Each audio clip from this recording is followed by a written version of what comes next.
So our goal is to help everyone who would like to upgrade their travel standard from business and first class to private. Also, those who never been on a private jet, we would like to help them. The program we have, the club we have, it's very affordable. It's very accessible. Also, those who constantly fly in private, they can also come with us, and we save them a lot of money. Right. As I said before, is at the fraction of the cost. All right, guys, we are back. Digital Social Hour. We're going to talk travel industry today. We're here with Afshin Sahidi. How's it going, man? Doing great. Thank you for having me. Absolutely. Your Instagram's very interesting. Thank You you live a so very much. cool lifestyle, so I can't wait to dive into it. How did you get involved in the luxury travel industry? Well, I've been in travel always. So, it was my first career. I was working as a customer service agent at the local airport in my home country, which is Iran. So I'm Mhm. Persian.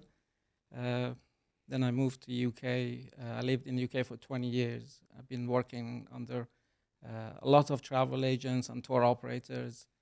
And so in 2016, I started traveling in luxury myself. Mhm. So I love the taste. Hmm.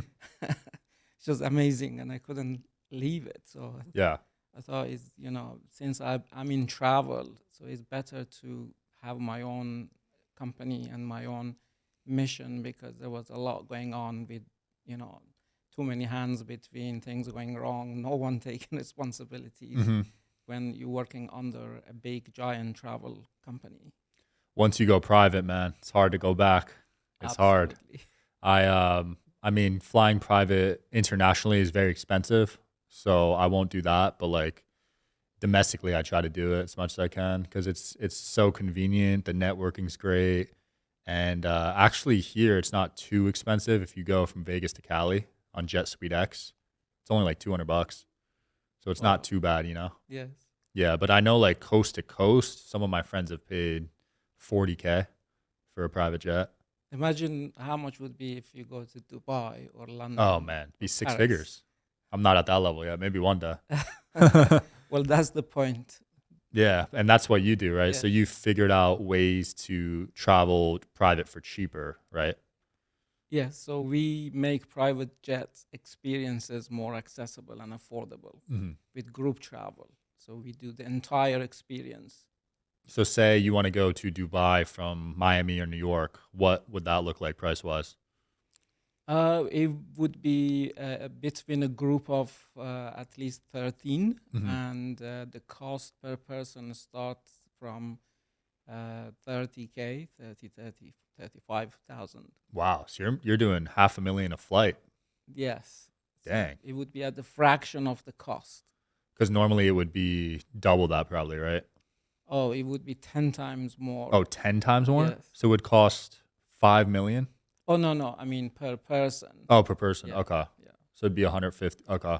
Well, it all depends to what type of aircraft, an individual charters. Right. So it could be Gulfstream, Bombardier, or Dassault. Hmm. So it depends to the type of aircraft. The best one I've been on is a Gulfstream 4, but those are getting older these days. I'm sure there's much nicer ones. Yeah, Gulfstream is doing, great, as well as Bombardier. Hmm. So Gulfstream 700 and 800. The 800 is the best. So, but Wow. at the moment, 650 ER is, in from Gulfstream. They are, a leader in the market. Mm. One of the leaders in the market. Wow. Yeah. How much are those costing right now? It depends. So usually Gulfstream is about 10 to 12 and a half per hour. Damn. That is crazy. Yeah, for long flights, it's rough. The previous guest flew in from Australia. Imagine how much that one would be. Very, very expensive. Well, that's the point. So that's why we saw as a struggle for a lot of entrepreneurs and business owners that, like you said, you travel on a private jet, Mhm. for domestic flights, but they struggle when they want to go coast to coast or even other countries, Yep. like the countries I mentioned. Yeah. So, what happens? They won't go private. What they do, they downgrade to commercial, Mhm. and that's where they feel the pain. I'll say this about commercial. Some domestic commercial first class isn't even that much better than economy. Well, tell me about it. And you're paying triple the price and you get like 6 inches more of legroom, but some of them don't even have TVs. It's like, wow, why did I even pay for that? You know what I mean? Exactly. So I last first class I had from New York JFK to Fort Lauderdale, and so as soon as we started boarding, we stayed about an hour inside the aircraft, and then they said there is a part faulty and they can't source it, Yeah. and so they had to disembark the plane, and so we didn't know what to do. They said we have options to either to go another flight or just wait. How long waiting time was, we didn't know. So, and the problem was with the bags were staying inside in the plane. Ah, So, I mean, they offered me a flight to Miami, but I said no, I can't, leave my bags. yeah, for real. That Yeah. happened to me at Vegas airport. We were going to Miami. Flight got delayed an hour, then it became 2 hours, and it was 3 hours. Mm. And we're on the plane, and they make an announcement saying the stabilizer's not working. So Yes. I Google what the stabilizer was. It's the wings of the plane. And I'm like, what the hell? Like, I am not flying. I got off the flight, booked another one. That flight got canceled completely. So Yeah. people were on that plane for 4 hours. Yes. And sometimes the inconveniences you get also from the most luxurious commercial airlines, because sometimes it's out of their control Hmm. and they can't really control it. So I do remember once I was on business class with one of the most luxurious airline, Yeah. and I was on the first row between the first class and business class. I mean, by the way, I always upgrade my flights to Mhm. business class.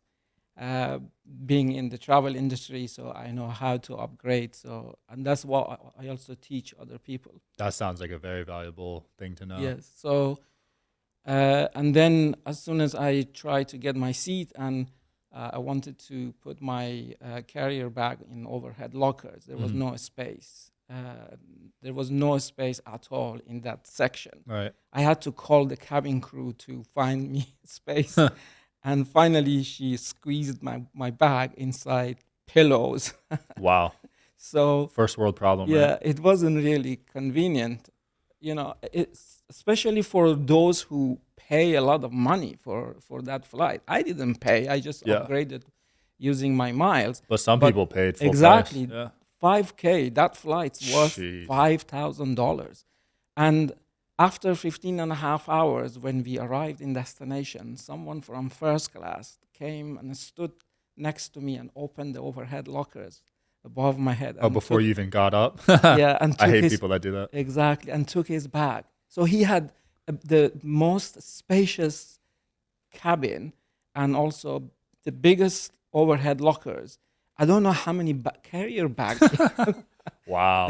Some people freak out when you land, man. It's so annoying. Yeah. They get up and, what happened to common courtesy these days? It's Yeah. supposed to go in order, Yeah, you know? yes. And sometimes you get annoying fellow travelers, and sometimes last time I flew from Milan to JFK, it was very luxury Mhm. airline, and the fellow traveler was not really didn't want even to have eye contact with Yeah. me. It was so it was not a great moment, and I talked to the cabin crew. I said, can you upgrade my flight to first class? Hmm. I'm really not comfortable because this guy is just uh, I don't know. It was not a great moment. So, but they said, well, it's only 2 hours gone and 6 hours left. Mm. So why do you want to spend another 39,000 miles to go to first class? Just you know just enjoy the flight. Suck it up. Yeah, I said, okay, that's fine. Yeah. So I managed to, continue with my seat on business class. But yeah, you get a lot of these inconveniences. It's not For sure. necessarily for just U.S. Airlines. Yeah, I mean, pets I don't mind. Some people don't like pets. Babies, those are pretty rough, especially if they're close to you. At the same time, I get it. They have to travel with their baby, so I can't be mad at them. So that's a weird one. And then fat people. So like if you're next to a fat person, that can ruin the whole flight. You know what I mean? Yeah. And those get to me the most because you're just literally trapped and you can't do shit. You know what I mean? But yeah, that's why flying private, you avoid most of that. You don't really run into those Yeah. problems. I mean, yeah, it can, the inconveniences can go on and on. I flew from Dubai to London, and I was on business class. I had to wait an hour for my bags. Jeez. You know, I don't even fly with bags, honestly, because I don't want to wait. And I usually fly domestic. I mean, if I go international, I'll bring bags, but domestic, I try to fit everything in like the one carry-on in the backpack yeah. because it's not worth waiting, in Yeah. my opinion. Some people in the US, I've heard they stop traveling on a long haul destinations because of all these inconveniences. I mean, yeah, it takes, if you think about all the time it takes, because you have to show up 2 hours early, 3 hours. you have to international. drive there, Yes, and you have to get off, get your bags. It's a whole day affair. I know. It's pretty wild, and it's kind of stressful too. And the airport environment is really negative. Yes. Like you just feel like shit when you're in there.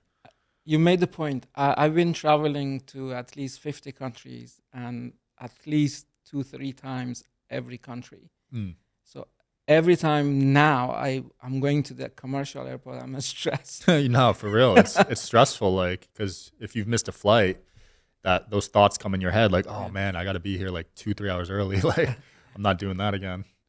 So when it comes to, you are a celebrity travel advisor, right? I try to be, so it's a do be have. Mhm. I am working to get into the celebrities. I do have few clients, but I'm working hard to be in that space more. Yeah. What does it take to penetrate that space? Because do most of these guys already have a travel advisor? That's true, but this is something that we have curated at the moment for Formula One. Mm-hmm. It's you cannot find somewhere else. Everyone trying to offer charters, seats, flight cards, flight hours, Mm-hmm. but none of our competitors, they have curated tailor-made experiences for Formula One. Right. So our goal is to make them accessible and help luxury sustainability. Yeah. I saw on your Instagram you were at a bunch of Formula One events. True. So what is your goal with Formula One? Are you just catering to high-end clients?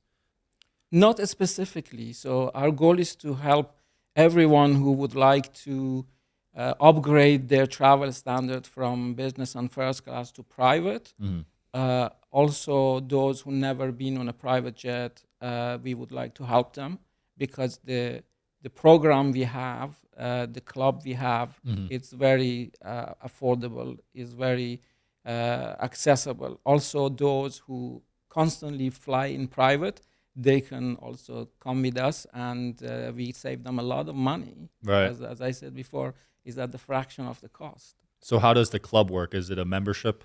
Yes, so they join as a member. We have very interesting and attractive offer at the moment. It's called Legacy Offer. It's for 3 years for the price of one, and includes plus one. Nice. So because we can't take just random people on our experiences, so we need to go through a lot of You got to checks. vet them. Yeah, exactly. Yeah. Yeah. And where are most of the routes leaving from now, or is it worldwide? At the moment, we are based in Miami, but we are promoting and marketing this product from 7 departure points. So from Miami, New York, LA, Dubai, London, Monaco, and Madrid. Nice. Do you remember Jet Smarter? Yes. I was a member of that, and I caught a lot of good legs on those. What do you still fly on empty legs these days? Yeah. I mean, I find because I travel a lot. Yeah. If there is a empty leg, I grab it. I like them. The problem is getting back, Yes. but I guess you deal with that later. Yes. But it is pretty crazy. Like I caught some empty legs from Teterboro, New Jersey to Miami Hmm. on G4s for like pretty cheap, Yes. super cheap. Yeah. Yeah. That's the problem with empty leg. I mean, in all our experiences, we have a comparison chart. Mhm. So we have mentioned an estimated of a charter of the most luxury heavy jet, and an estimate of an empty leg, Mhm. and the cost for our experiences. Smart. Yeah, so they can compare and see, oh wow, what's the valuable offer that Jets 100 is making. Yeah. Yeah. That's super cool. Yeah, my friend out here, I'll connect you with him. He just sends me a list of empty legs leaving Vegas every week. And sometimes it goes to Cabo, Mexico, and Yes. like cool places, San Diego. Yeah. And it's so tempting, but just getting back's like, oh, I don't want to Exactly. deal with that. Like, Yeah, I give you an example. So a charter to Brazil can be like around 180,000, from 150 to 250,000. It Mm. depends on the aircraft. An empty leg, it could be around 100 to $128,000. Right. So our experiences for Brazil, it's Mhm. multi-centers. So we fly them out in private from Miami or other 6 destinations. I mean, the prices I'm giving you is more be suitable from US, Yeah. because if it's from Dubai, it would be a lot more. So from US, from the 3 departure points, so we fly them to Sao Paulo for the F1. Mhm. So they stay there for 4 nights in a luxury hotel, luxury transfer, and 3 round trip transfer to the race. And then we fly them to Rio. Mhm. They stay there for 3 nights in the most luxury air hotel. Oh, And so it then includes the hotel? everything. Wow. So and then fly them to the departure point, so like Miami. So the entire experience starts from 35K. Okay. Yeah, I definitely see the value. It's more expensive than empty legs, but you're getting a whole experience. Mm-hmm. And on top of that, the networking, because you Yes. said there's 12 other people. Yes. That to me makes sense. I would buy something like that Yes, as a yeah. consumer. Yeah, because our goal is not just make private jet experiences more accessible and affordable. We are creating a space in the sky for networking, so they can, walk and talk and have a drink and dine and collaborate with each other. So that's why we trademark the business, the world's leading private jet networking club. I love that. Yeah. Yeah. I met some great people on JetSmarter. Yes. But their business model failed because it was Yeah. too cheap, I think. I met one of the executives during one event in Miami. Oh yeah? Yeah, he came forward and we had a chat. Good Wow. chat. Yeah. Was this before they got acquired or after? Oh, it was the last year. Oh, last year. Yes. Yeah. Because they got acquired, right? Yeah. And I think they were, because I was only paying $15K a year. Mm. I was getting on so many jets. It didn't make any sense. You know what I mean? Yes. It was so weird. Yeah. What's your favorite airline, commercial airline? I know we've been talking bad about it, but do you Yes. have a favorite? Oh yeah, I do. My favorite commercial airline is Emirates. I've heard good things. Yeah. I haven't been on it yet. Yeah. I always use Emirates for my long haul destinations. Hmm. Because their number one reason is they've been in the industry long enough, and their smallest aircraft is 777. Wow. So they only go big. Yes. So you got legroom on there. Oh yes. It's all flatbed in the sky. Wow. And they have showers too, right? That's only on A380. A380. Okay. Yes, I've seen a couple of my friends fly on those and take a video of the shower. Yes. But the flatbeds, man, those are a game changer. I've only been on one flight that had a flatbed, and it was probably the best flight of my life. Yeah. It was to Asia, Yeah. and I just fell asleep the whole time. Once I remember, I flew first class from Manchester to Dubai, and I was the only passenger on first class. Wow. So I had 3 cabin crews looking after me. No way. It was like 3 fine dinings, breakfast, lunch, dinner, and everything. It was perfect. So That's so cool. yeah, Some people live in airport yeah. lounges. And I was in my pajamas. You know? No, but yeah, some people live in those lounges because Oh yes. some of them have showers, some of them have beds. The Mm, ones in Asia and Europe, I've yeah. heard, and airlines had to, I think they had to make a change or something where you needed to show a flight ticket Yes. because some people would just walk in there. Yes. Yeah. I love Amex lounges. Do you Yeah. go? What's your favorite lounge? Um, you mean non Emirate, non airlines? Yeah, Um, well, yeah, I use Amex. Centurion. I use Dragon. Uh, what's the name? Something Dragons. Okay, I haven't Uh, heard of that one. yeah. Uh, Which city had the best airport lounge in your opinion? you mean non-airlines again? No, you could do airlines. Well, Emirates. Oh, so Uh, they have one in oh, Dubai. no, I have to say here in Doha, Doha, Qatar Airways Qatar. has the best lounge. Wow, Yeah. sounds baller. Yeah. I mean, yeah, I was gonna say my favorite airlines would be Emirates, Qatar Airways, Singapore Airlines.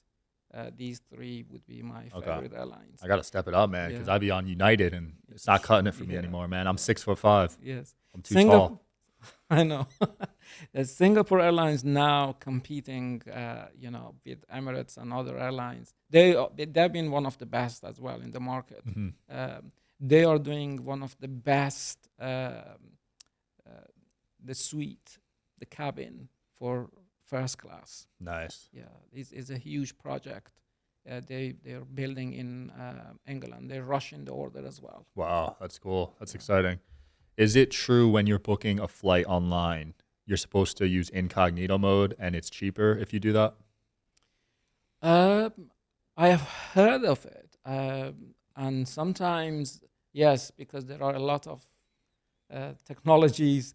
They try to trace and Tracking, track. yeah. Yeah. I sometimes I would do that. Mm. Yes, usually I have two phones and I search for two different phones. Oh, that's smart. And you've seen a price difference? Yes. Wow, I gotta start doing that. Yeah. I just do it on regular because I don't like signing in and Yeah. stuff. So I like just already being Yeah. signed in. But And sometimes when you choose the location and it changes the prices. really, Yes. Yeah. so if you change where you're booking it from, like your Yes, IP yeah, address to yeah. a cheaper country or city, Yeah, I mean, there are some published fare and promotions, Mhm. so it all depends.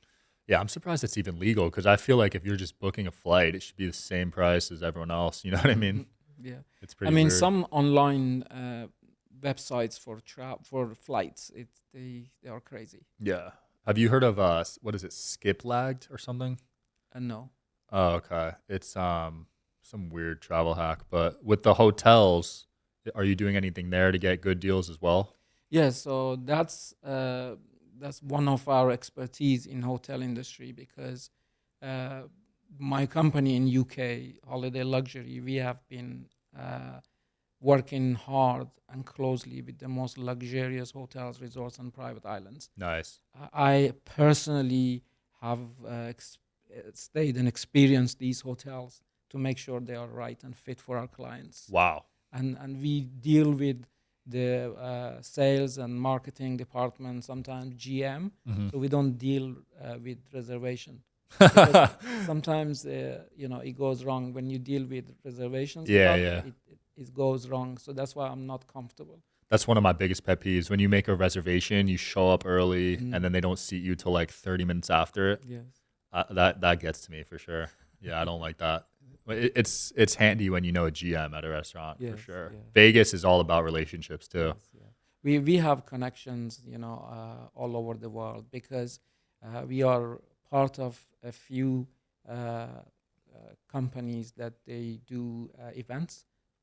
They call B2B events between buyers and sellers. Mm. So hotels they participate as sellers, Mhm. and we go as buyers, and we meet them in person. Sometimes we go on experience just in order to remember each other and before doing business with Nice. each other. So it's very great idea that these companies they do, And when we build relationships and we talk about how we do business and how we would like to send a request and how our clients would like to be treated. So yeah, it makes a lot difference. Nice. Yes. I saw on your Instagram you had a photo with Manny Koshman. Yes. What was it like meeting him? I signed up for one of his programs in 2022, and then I went to one of his seminars in his new. New $500 mansion. Yeah. What were some things you learned from him? Any Well, takeaways? yes. So, well, he's an expert in commercial real estate. So, what I learned from him was always, follow some tips and red flags when you investing in real estate. So, for example, it shouldn't be like one tenant. So if you buying a real estate, it should be multi-tenant. It should be triple net because you don't want to be in charge of a lot of repair and cost and maintenance, right? So triple net is the best, and multi-tenants, and the occupancy should be more than 70%, right, and less than 100% because you want some meat on the bone, and locations is very important, and also due diligence, all the numbers. So it should be the numbers, the accounts should be reviewed, the demographics within 3 miles, 5 miles, the household incomes. These are the facts should be considered. right. So you're taking some of your investment money from commercial or from airlines into real estate right now? Well, yeah, real estate is part of my. I do real estate. I have few properties in UK, in Dubai, and I haven't invested here in US yet because I'm new. I moved to US in September 2022. From the UK, right? Yes, so I'm still learning. Yeah. And it's tough at the moment, so I'm keep looking for deals. Interest rate, man. Well, yes, yeah, exactly. And in Florida, it's hard. It's hard to find a great deal because the cap rate is very low. Right. Do you like the UK or the US better? I love US. Nice. Yeah, the reason I moved you from UK was weather. One of the most reason I left UK. I can't stay in cold weather anymore. Too cold, man. It rains there a lot, right? Oh yes. Yeah, Miami's a big change. Yeah. Sure, you're. I love Miami weather. Yeah. I love some people complain about humidity, but I was born in humidity. So From Iran, you said, right? yes. So how long were you in Iran for? Well, I moved when I was 27. Wow, so a lot of time. Yes, yeah. What's it like over there? I've never heard anything about it, so I don't know what to Well, expect. it's a great country, but at the moment, a lot of things going on. Yeah. Not safe. Well, I mean, it's safe, but it just all depends. Things can go wrong. Right. I mean, things can go wrong in anywhere, but it's more, it more in you. It depends if you are, Americans, so that might be tricky. But still, people travel and they don't have any problem. It just depends. Yeah. Yeah. You're in a good space because everyone's going to travel. You know what I mean? No matter what, you got to get places. So I feel like your industry might even be recession proof. Yes. Because you're Yeah. catering to the top 1%, which is always going to be there, no matter if we're in a recession or not. Yes. Yeah. So as I said before, our goal is to make a difference in terms of sustainability, because there is a big difference if you organize a trip for a group of 13. When I say 13, because jets like Gulfstream, their minimum seat is 13. So the minimum and maximum, that's the best space you can get. So, and that's the difference. If you travel as a group in one jet, or you charter a few jets, or a mix of private and commercial. So it helps the sustainability and carbon footprint and cost. It's there's in terms of environment, the community around the airport. It makes a big difference. Nice. Win-wins all over the board. Well, man, it's been fun. Where can people find you, find your companies, and learn more about this? Well, we are on social media. Our website is jets100.com. We have Instagram as instagram.com jets100. My Instagram is 1afshin. And we are on Facebook, LinkedIn, all over the places. Cool. We'll link it in the video. Thanks so much for coming on, man. Thank you very much for having me. Yeah, thanks for watching, guys, as always, and we will see you tomorrow. Thank you.